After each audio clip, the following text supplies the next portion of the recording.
Well,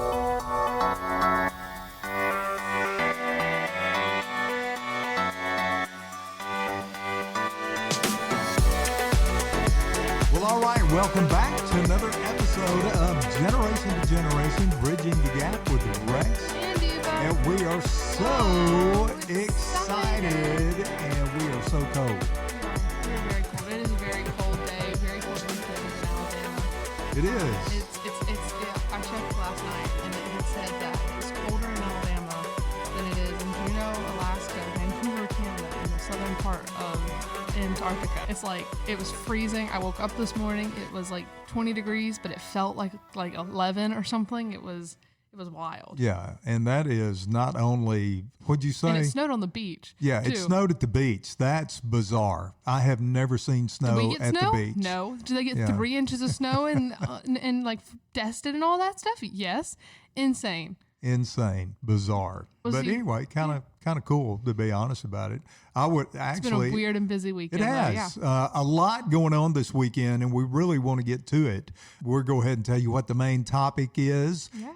We're going to talk about MLK and his legacy and some of his famous quotes that we really think are relevant, and Highlighting the day. we want to highlight the day. It got overshadowed by inauguration and all the football games and all of the snow and the cold temperatures and the state of emergencies and all of these things. All the stuff, all the things. And it's typical. Yeah. It's typical of our culture.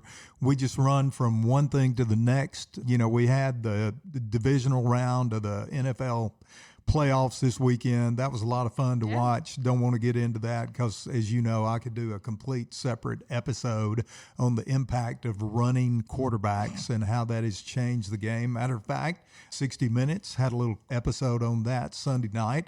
But then we had NCAA football championship last night. Congratulations to Ohio State and Notre Dame for tremendous seasons, but Ohio State, the Buckeyes, are your national champions for this season. And then we had the inauguration, all the pomp and circumstance that goes into that. Really, not a hate. Yeah, there was a lot of, let's say, what is the word that I would choose to dissension in the ranks? Dissension is strife. Oh, that's basically another word for strife. We watched the inauguration, so not his speech, but the inauguration during government class today. We were analyzing it. We were analyzing the body movement of the people in the audience, the attitude of the people speaking, the prayers, the fashion, different things like that. And it was just such an interesting conversation. And I could talk about that. That's like for an hour. It was so interesting. Yeah, I looked at a lot of the social media posts last night and again this morning, and I was just struck by the amount of disagreement that people had over the day. And it just seems like people are critical over it, regardless of what side of the aisle, Republican or Democrat, really doesn't matter. It just seems like nobody can do anything right without criticism, condemnation. And it's just a shame that we live in such a environment that we feel this need to attack each other constantly. And I was just struck by that on social media. And it's one of the reasons. Like, for instance, I'm just giving you how deep and petty this hate goes. Okay, so Vogue, the fashion magazine, one of the biggest fashion magazines in the world. Everybody knows the name of Vogue, right? They posted today about the first and second ladies' outfits at one of the balls. And there were probably 200-300 comments of people going, "Why are you posting this? I thought I trusted you. You're such a shame to the industry." All these things. And I'm like, but if it had been the other side of it, right, people would have been praising the fashion choices and everything like that. And they're like, "Oh, so you're calling so-and-so classy, but you didn't do it for this," and all these things. And it was just so much hate. And it was insane that a fashion magazine posted about the fashion of one of the biggest events of the day. It was the biggest event of the day, right? Posted about the fashion of it. And every single person was like, not every single person, but a lot of people were like, arguing and bickering and unfollowing. I'm sure Vogue lost so many followers yesterday for, talking about national news. But that was just it struck me with how deep-rooted this pettiness and this anger and this uncivilness has become. Yep, and that's a good word. Go ahead. That's a good word for it, uncivil. Yep. And again, I have the benefit of being older and looking back over inaugurations in the past. presidential transfer of power and kind of how that, I'm going to call it running the play. I was really pleased with some of the commentary that I heard last night from different people. One of the things was that, I'm just going to call it what it was. If you listen to the president-elect's speech, indirectly, it was very inflammatory toward the outgoing administration. Okay, that's his right. He can say the things that he said, but traditionally, that's not how this day flows. No. And the outgoing president, I was really appreciative of one commentator that said this, and it was a conservative commentator. He said, how do you think it must have felt like to be Joe Biden on that platform today?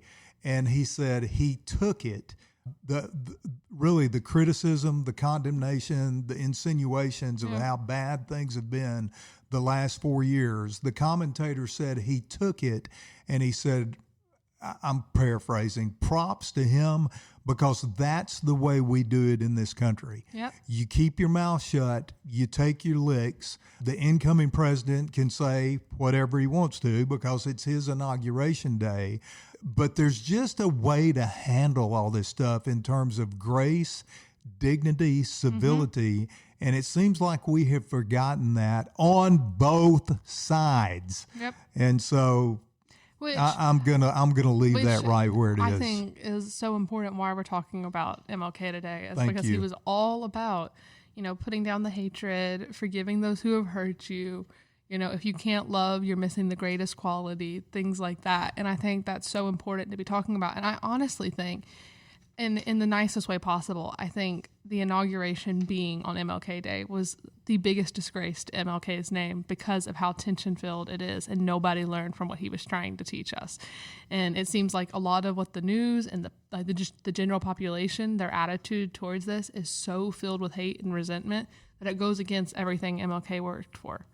Yeah, and I think that's a very insightful comment. I think we did a disservice to what the day is supposed to be. I was, I know they just happened to fall on that day. I'm not saying it was planned or anything.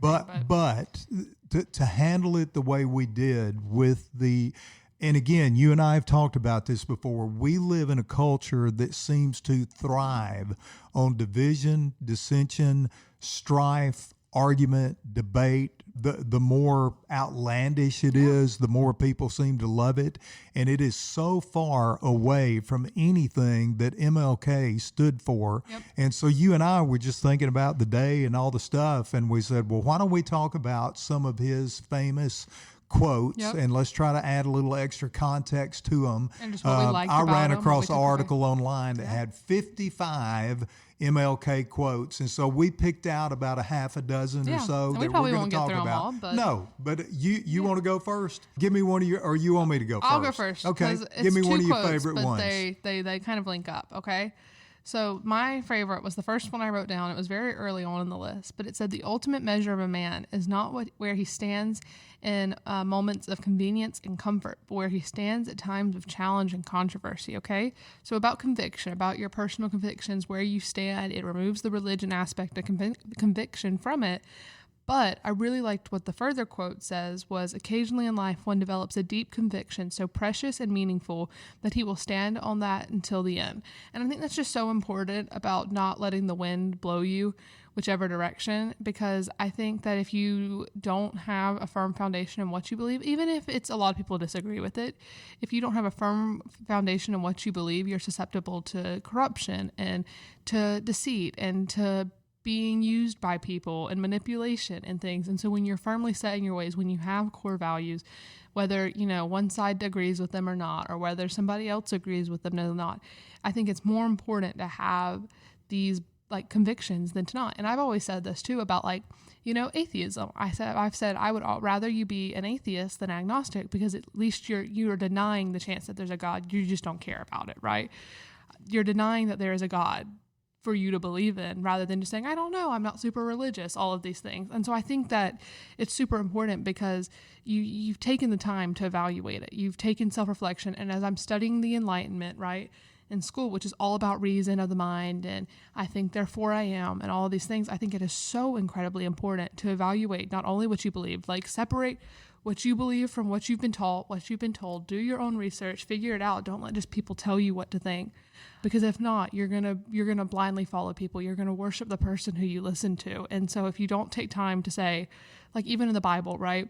If you don't take time to study and know your Bible and build your own convictions, if you only listen to your pastor, well, pastors are human, right? And so if they say something that contradicts the Bible, if you don't have your own firm faith in it, right, you're going to believe what they say, and now you're going to be believing a heresy, things like this. And so if you don't do the research on yourself, I don't think you should also be able to talk about it either, because you haven't figured it out for yourself either, even if it is objectively wrong. Yeah, that's a great point, Eva.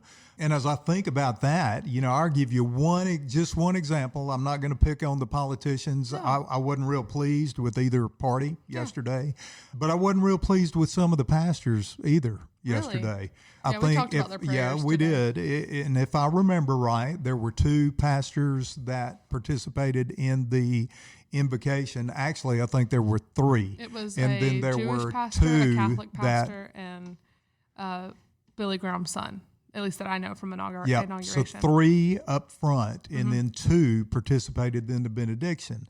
The very first one, again, I'm not going to call his name. It's irrelevant. I'm not going to call his religion, but I was not happy with one of the statements he made, which was God, or Americans trust in God, and God trusts in Americans. And I'm like, that's really, really bad theology, my friend. If you think the God of heaven, the God of the universe, who created us, who put everything in existence, is sitting on the throne, and he has his trust in us as a country, I'm sorry, I disagree with that statement, and it's really, really bad theology. Yeah. So I wasn't happy with that. No, we talked about that in class but you know what? today. Again, I'm sure that's just, it could have been the way he phrased it. I'm sure his intent was good. There was no ill will toward God or the way that he phrased it. But I'm like, I felt like for the opening prayer, you picked a really bad phrase to use. And so that's one example. We talked about, because like I said, we were studying almost the psychology side of it too. And a lot of them you could tell were really nervous, right? It's the first time in a long time inauguration's been done inside, right? There were some technical issues. There weren't as there was a very high profile crowd in the audience, right? These people probably don't normally do the speaking, right? For instance, one of the senators who was speaking, I think she was the first one too, she had said something along the lines of it was like we or something as a topic. It was like Americans, it was like she used a word and it was either us or we, but the way she phrased it in the sentence kind of was separated from it. Like the politics side of it is almost so much higher above what the rest of the American people. And so it was a very interesting thing, but then she kind of was flustered after it. And so I think she had just misspoken and things. And so I think you have to look at it with whether it was intentional, were they reading a direct script or were they not? But I agree. There were some things said that I was like, how'd that happen? Or there were some traffic blocks with trying to get people to their right spaces, and it caused some delay and things. And I was like, I feel so bad because this is supposed to be a good moment. I think a lot of them had some issues where they stumbled over something or they didn't have the right note in front of them, and it was awkward. It was awkward. At moments. That's the best word I could use for it. And let's do what we're the theme of this podcast is, let's give them all some grace. First time it's been done inside in a long time. There were some technical difficulties, and one of my famous sayings that I learned in the Army, people that live in glass houses shouldn't be throwing rocks. We all live in glass houses, and there was a lot of rock throwing on social media today. And I'd just like to say, hey, let's stop, y'all. Well, let's stop throwing the rocks. One of them was all about President Trump's hand not being on the Bible, right? Yep. And a lot of people were like, oh, it's because he doesn't think he's all these things. And they were kind of trash talking it. And we slowed down the video when we were watching it in class to try and see where it came from, right? And what we think happened in my government class, right, is his wife couldn't get out of the chair and she was holding the Bible. There was somebody blocking her exiting the room. And so she was delayed getting there, but he already had his hand in the position and she didn't get the Bible under under his hand, and so it floated above it because he didn't break eye contact with the person who was reading the thing. And I was like, people sometimes just hate without research. And so that's one thing I think is so important about the convictions is don't speak on something you're not educated on, right? You don't know what was going on behind the scenes. You don't know what the scripts look like, things like that. So give them a lot more grace than what we're giving them now. Exactly. And here's something that those of us that are pastors, there is something called a critical spirit. Yeah. Don't develop a critical spirit, because what that does, it causes us to condemn and criticize every move that every person makes. And I heard someone say this one time when they were talking about someone that's in a high visibility spot, and they said, you know what, that guy could come up with the cure for cancer and somebody would criticize him over it. And that's true. And people that develop a critical spirit, they're going to criticize anything and everything. So again, let's not do that. Next, MLK quote, I love this one. It is not enough to say we must not wage war. It is necessary to love peace and sacrifice for it. We must concentrate not merely on the negative expulsion of war, but the positive affirmation of peace. Here's another way to say that. You can't just tell people what you're against. We need to tell people what we're for, and then we need to live our life in a way that exudes that. Hey, this is who I am. This is what I believe. This is what I'm for. And let's do it in a graceful, dignified manner. Yep, I 100% agree. So, no, I think that kind of goes into what I was going to say, too, about it, the next one, which is what's wrong with the world today is that nations of the world are engaged in a bitter, colossal contest for supremacy. And I think that's just another thing, too, is there's a lot of fighting over topics that shouldn't be fought over. Sorry, it's been a long day. But even if you remove the word nations, right, what's wrong with the world today is that a lot of people of the world are engaged in a bitter, colossal contest for supremacy. I think it's the same thing, too. I think people are always fighting to be at the very top. I don't think people are very content with where they are nowadays. They could have, everything in the palm of their hand and they still want more. And I think it's a spirit of greed, a spirit of power that's kind of resting over a lot of the modern world, I would say. That's not the proper word, but you know what I mean. Yeah. And I think there's not a lot of grace and forgiveness and being content with what you've been given. It reminds me of the Israelites, right, who God had given them everything they needed to survive, and they were still unhappy with it, even though it was their own fault they were in that situation. And I think that's how a lot of the world can be now. Is they're the own cause of their own situations, and they're still unhappy with it even when they have everything they need, and they continue to complain about it, and it makes them miserable, right? They don't find the good in it. And so I think that was why I really liked that quote.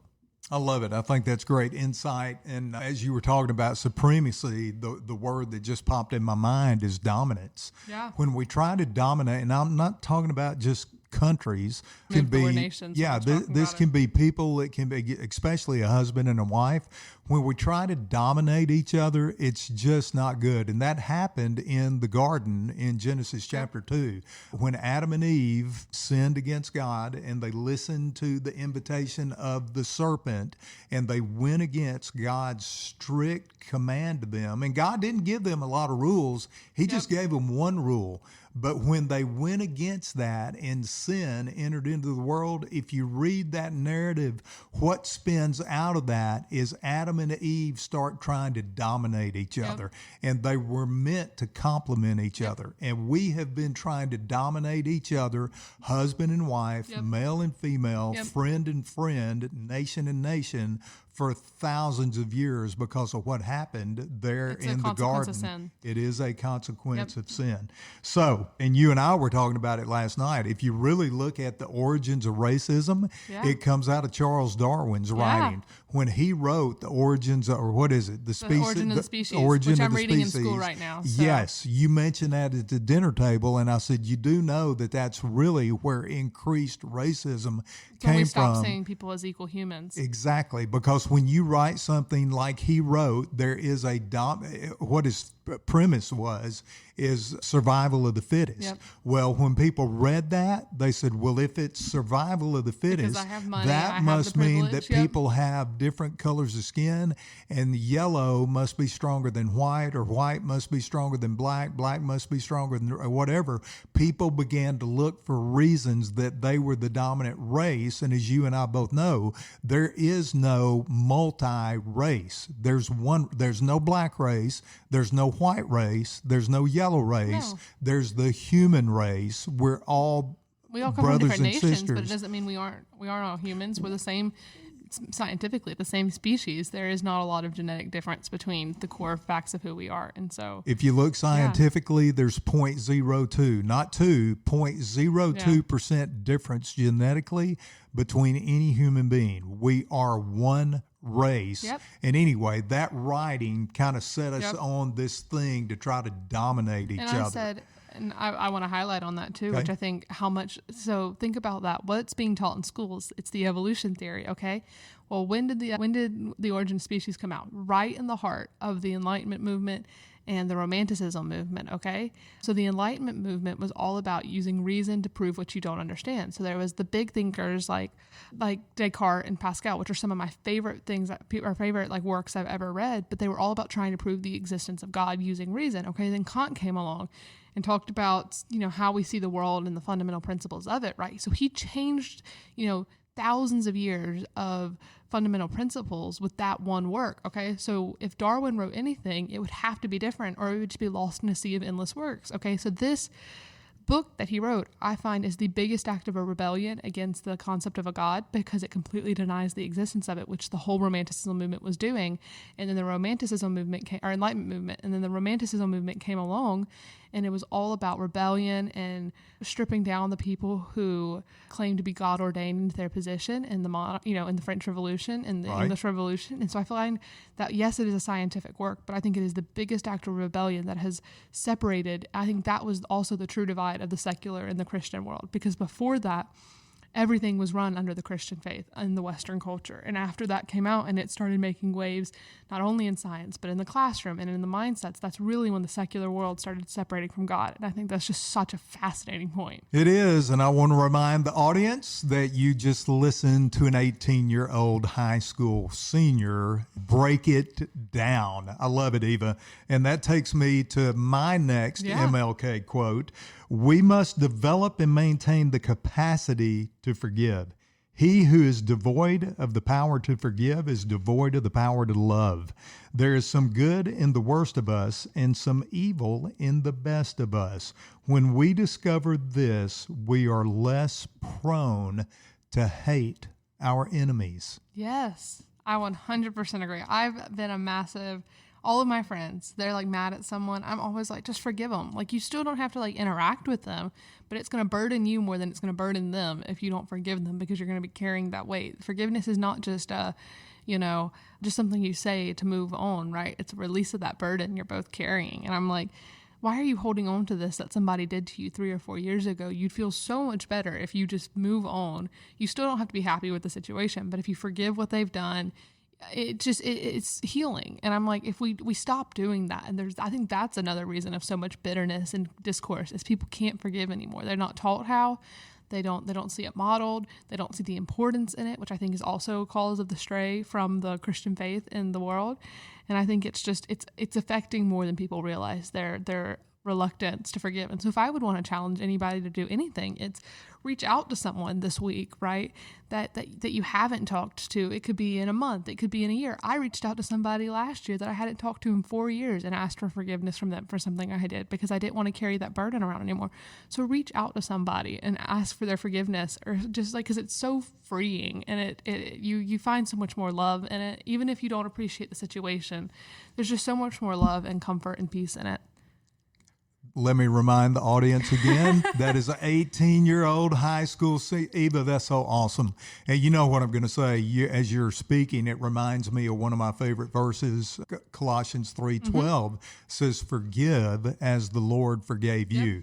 And I'm like, I don't know about you, but I have been forgiven a lot. Yep. So I've got a pretty big account Yep. in terms of the forgiveness that I owe other people and that I need And to the golden extend to rule. them. So Treat yeah. others as you'd like to be You treated. got a lot of maturity going on that side of the table. So give me another one. What's your next I just need favorite to quote? say that I get really lucky that what we talk about on the podcast sometimes and generally correlates with something I'm talking about in school. So I've already got all this practice either before class or after class to come into this. But my next one, and I'm going to do two because one of them I just kind of talked about. But the quote is, forgiveness is not an occasional act, it's a permanent attitude. Come on. And that goes with straight of what I was just saying, right? You wear forgiveness every day. You forgive others. You allow you ask for forgiveness. You accept other people's forgiveness, because asking for it's one thing, but it's accepting forgiveness. Like when somebody asks you or asks you to forgive them when they've hurt you, I think that is the bigger burden than,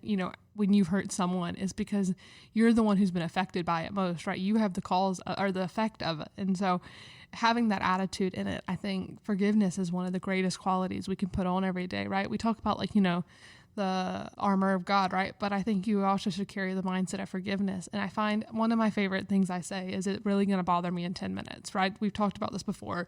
And if it is, I go address it, I go fix it, I go seek it out and try and fix it. But if it isn't, I move on, right? And I think that's the same thing with forgiveness. If it's something you've been carrying for longer than 10 minutes or a day or something, it's not just like, oh no, somebody accidentally tripped you when you were walking and you hurt your arm or something, and that's it hurts, and so until it heals, that's like a constant reminder of it. But if you continue to carry that burden against that person who accidentally tripped you, then it's a lot deeper than the wound actually was.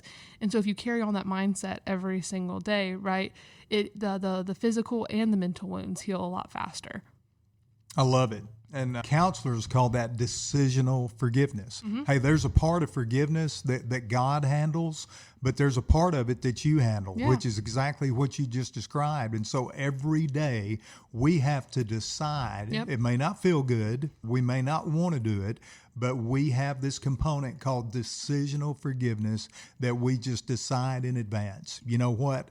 That may have hurt me. I didn't like that, but I am going to forgive you. So now that I said that, which it was a lot longer than I thought. This one, Martin Luther King Jr. spoke to high school. Mm-hmm. Okay. It says, be a bush if you can't be a tree. If you can't be a highway, be a trail. If you can't be a sun, be a star. For it isn't by the size that you win or fail, but by being the best at whatever you are. And I think that's so important in this whole mindset of wanting to be the next best thing. There's in the younger generations, everybody wants to be TikTok famous. Everybody wants to be the next big influencer. Everybody wants, the PR packages and all the free stuff and the free travel. And you want this, but then, they're failing their studies, right? And so they're not going to get anywhere academically because their focus isn't on this, something that the 0.1% achieve, right? And they don't focus on it. And so when you focus on being the best at something, being the best at forgiveness, being the best at kindness, being the best at math, being the best at, doing the spreadsheets at your work, master Excel, and everybody's going to come to you when they need help, and you're going to have this community of people, like different things like that. When you become the best at what you can be, right? Not something that you aren't, but what you can be, you educate yourself on it, you learn how to prepare for all the different situations involved with it. It carries you a lot farther than just always wishing you were something else. I love it, Eva. And he spoke it to high schoolers, which I think is something that's so important to have been said to them. And I wish somebody would say it to my generation now, is you're not getting anywhere by constantly not doing anything. And so always wanting to be something else isn't going to get you anywhere. The NBA players didn't get there by luck. They got there because they became the best at what they did. Yep. And so I think that's just really important.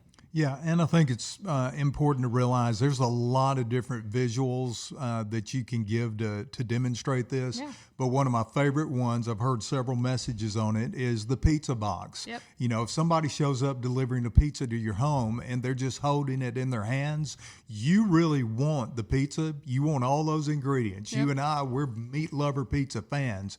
But if we open that door and somebody's just holding the pizza and the cheese is dripping over the side and the sausage is falling out and all that, I don't want anything to do with that pizza. What are we looking for? We're looking for the cardboard box. We're looking for the square box to hold the circle clean pizza. Yep. Cardboard box Generally that has a purpose, that keeps it warm. that has a function. And so the bigger spiritual aspect of that is, don't just be a box, be a clean box, be a pure box. Well, it's like people are always rebranding their stuff. They're always changing the shape of it. What's one thing you can think of that hasn't changed, right? Pizza boxes, right?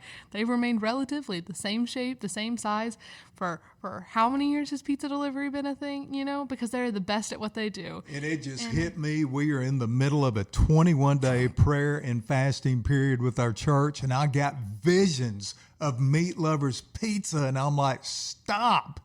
How many more days we got? 4? Like 4. Yeah, so we're good. Yeah. I love See, it. So for the fast, it's really good for me because I don't like have like sweets and things, but like some of my favorite foods are like fish and smoothies, and so I just get to eat that like every day, and it's wonderful. It's wonderful. But that being bring said, me some pizza. Am I next? Yes, you are. All right, here's a good one. I love this. An individual has not started living until he can rise above the narrow confines of his individualistic concerns to the broader concerns of all humanity. That goes back to corporate responsibility. A couple of podcasts ago, you asked me, hey, what are you talking about when you say corporate responsibility? And I said that, hey, I have an individual responsibility. We all do as free citizens in a republic, in a democracy. But I can't just focus on my individual rights.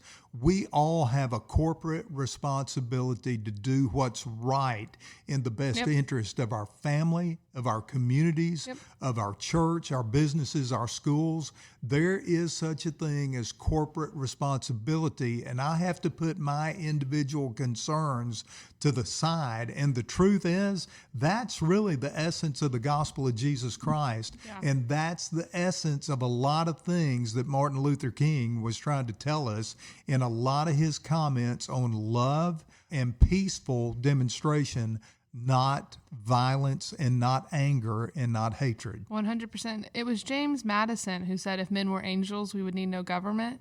And I think that's a great a great way to see personal responsibility and the corporate responsibility of what you said is that if men were perfect, we wouldn't need any of this. And so by striving every day, it's like putting on forgiveness every day, striving every day by doing your best and doing what is right and what is good and what is expected of you by the law and all of these things. We move a lot smoothly, right? But it's also forgiving those who don't. It's also, striving for change when it doesn't work out completely. But that's why the system was in place, is because we aren't perfect. It's a consequence of sin, that we need government, that we need rules, and that we need laws and everything. And so you have to, you can't just get by it because you were directly, the world we live in is a direct consequence of sin. And so you have to be responsible for that. You have to take responsibility for your actions and for what you do. And you have to, something I'm writing about right now is you have to be incredibly intentional about every single thing you do, every action, every word, every text, every snap, every side eye you give somebody in the grocery store. Everything you do needs to be intentional because they can't be taken back, right? Yep. And so I think it is extremely important to understand your own responsibility. So, yeah. Yeah. I can't tell you how many times I send a text to a group. I have several group threads that I'm in, and we're very close with these people in the thread. We've been friends for years, and somebody will say something and I will type kind of a joking response, and then I'll look at it and I'm like, you know what? They could completely take that out of context. And so I go delete. I can't tell you how many times I do that because I think through. Has some truth. Yeah. And once you send it, it's sent. Just like when you speak something, once it rolls off our tongue, it's out there, it's penetrated potentially somebody's heart. It's wounded them in a way that we never intended and that we certainly never anticipated. And then we got to work double overtime to try to get rid of that offense on their part and to receive forgiveness for the words that we should have had a little bit more self-control 100%. over to start with. And when I say the words, that includes verbal and text and emails and social media posts. Yeah, but it's also just how you have your heart too. If your heart's full of malice and even if you never voice them too, that still affects your actions and the way you perceive the world, and it changes your worldview. So I think that is very important. Okay. What else you got? So I have one more, and then we can go to the one we both have. Okay. So this one I have, it says life's life's most persistent and urgent question is, what are you doing for others? And I think that is extremely important because in America, we have a very selfish, self-idolizing society that wants the best for them, and they'll trample everybody there to get there. And I think, and he also had another quote that I didn't write down, but he said, you don't need a college degree or to be a CEO at a job or something like that to serve others. That's something you can do that'll change not only you but them. And I think people forget how important it is to be a community, right? They say it takes a village to raise a child, right? You can't do it by yourself. But I think in this mindset today, people don't want to help others unless it benefits them. And so, like, I also hate how our modern view of the world has become, I only will help if it's like a big issue, right? And so a lot of people don't, they're not philanthropists. They don't tithe to the church, or they don't have an organization they donate to until it's like emergency, right? So think of how many people are giving money or clothes or things like that for the first time to the wildfires in California, right?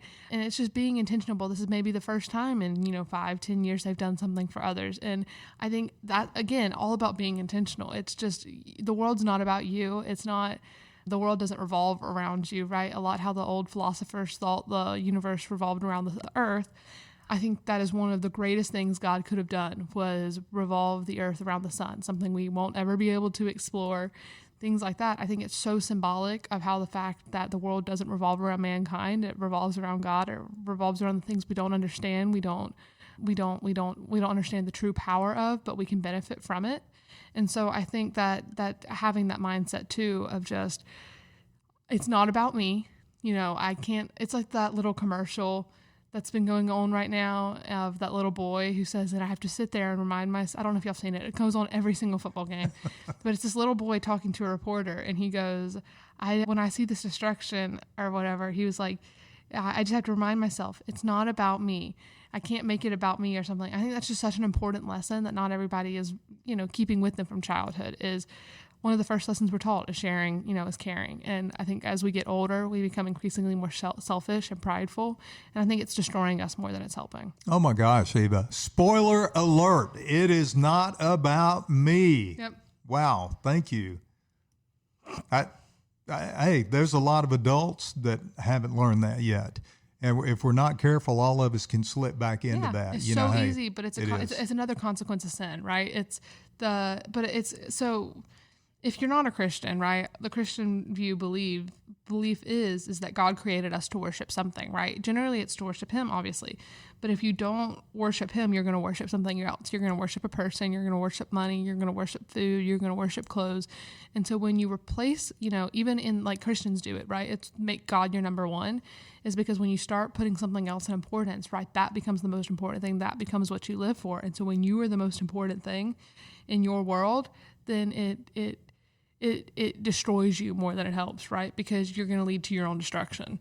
Absolutely. And what a small world that is. If I put myself at the center of it, what a very, very small world that is. Yep. So what great discussion. What's your last quote that you've got? So I know we got several more, but you and I picked out of all the ones, this is the one I actually made it through all but one. Thank you very much. Okay. All right. I think I had a couple of more, this one we both picked.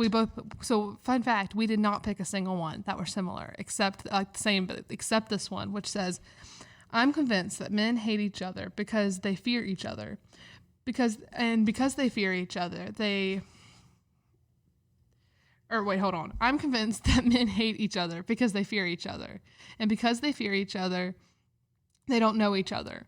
They don't know each other because they don't communicate with each other. And they don't communicate with each other because they are separated from each other. And I think that's so important is we hate our neighbor because we don't know them, right? But then we don't do anything to know them because we've allowed preconceived misconceptions or stereotypes or observations to completely put a separate wall between us and between your neighbor, between the person in the grocery store, between your family members. And I think that is such an important quote because it reminds you that if you live every it's the people who talk, like in books a lot, it talks about like just even in fiction books, how like he didn't let me in because he still had his walls up or whatever. And I think when we live life every single day, having walls up and being untrustworthy of people or wary of people and things like that, that it does more harm than good. There is no healing in it. There is no goodness. There is no serving others. There is no forgiveness when you live every day, with a glass ball around you. Yeah, I think that's such great insight, Eva. And one of the things that I was disappointed in yesterday, some of it was direct, some of it was indirect, but what we're seeing is Americans attack verbally, specifically, Americans attack Americans. And I'm like, let's stop it. If our political leaders want to fight, let them fight. But in terms of another American, you and I have talked. Yes, be better than them, take the high road. And you already know this, I tend to be a little bit center right, but newsflash, spoiler alert, I have a lot of friends that are center left, and we disagree on some issues, but we genuinely love, admire, and respect each other. And we've made a decision. We're going to be civil. We're going to be gracious toward each other, and we're going to continue to learn how to have meaningful dialogue on the things that we disagree about. But we're Americans. We're members of the same family, the same country, and we're going to forgive each other. We're going to love each other, and we're going to openly discuss our differences. If we stop communicating, we put walls up, which is exactly what he said. And that's a lot of what Americans are doing. And so I want to say, be bigger than the walls that are trying to be built, right? Walk over them, be the bigger person in that situation too. And I just think something I had said to somebody, I think I had commented on an Instagram post, right? Which I don't often do unless it's just like on a friend's post. But it was somebody saying, oh, I know who they're voting for by the eagle screech in their video. And I had said, I had said this, I was like so frustrated at it. I was like, since when does the national animal a direct response or a direct representation of a political party? Because if you're letting something that's supposed to be a symbol of national pride divide us, then how can you, we call ourselves the United States when we're it was something along the lines, I don't remember, it was November, but it was just like when you're what is the word I'm looking for, when you're close to something, when you're proximity? No, when your alliance, not that, when your allegiance kind of is to your political party. Y'all can fill in the word I'm looking for. I can't think of it to Help save me my out. life. But it's like when you're loyalty, that's the word. Sorry, guys. That was a really big brain fart. When your loyalty to your party supersedes your loyalty to your nation, we're in an issue. We have a big issue happening where we're struggling and I think that's what's happening, is I think a lot of people's loyalty to their political party, right, is causing the separation. It's causing us to not know each other. I see reels all the time because I'm on Instagram all the time. I'm a teenager. What am I not? But it's people saying, oh yeah, I let go of 3 of my friends because I found out they voted for, Trump, because why would I want to be friends with anybody who doesn't agree with me? And I'm like, I just facepalmed, guys. But it's like, what? You're not communicating with it, and so you're going to get so set in your ways. You're not going to be challenged. You're not going to grow. You're not going to learn how to communicate with anybody because you're building these walls and you're creating a separation. You're building your own separation that's dividing you from the world, and you're taking on the bitterness and the hate, and you're not learning to forgive. Everything that MLK stood for, we're going against right now, and it's heartbreaking because he worked so hard to build this foundation, right, of love and of peace and of acceptance. I don't have to agree with you. It's our pastor said it. I will still love you even if I don't agree with you, but just because I accept you doesn't mean I agree with you, right? And this whole mindset of it has just become so bitter, and it's causing so much tension and so much chaos and so much just hate in our own nation, right? How are we ever going to get anything done when we're always fighting with each other, right? There is no unified front anymore. And it's just heartbreaking because everything Martin Luther King Jr. stood for, right, is just being overlooked and in favor of everything he stood against. And it's just sad. Yeah. And so, and that, what I would say is let's continue to be the change that we want to see. Yeah. We want to end this on a positive note. Oh, for sure. And I get it. It's sad. You and I have talked about it. But when we take some of these things to heart, that's really the intent of this particular podcast. We wanted to honor MLK's legacy, 100%. Wanted to honor just a lot of great thoughts that he left us with in terms of unity, love, the way to approach your fellow man. I love the topic of forgiveness. We talked about that a lot. And anyway, let's regardless of what happens, let's always continue to be able to talk from generation to generation.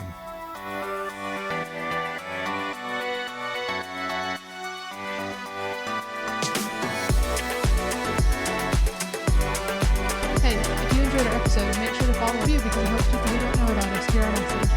And if you want to follow us on our socials, follow us at G2G_podcast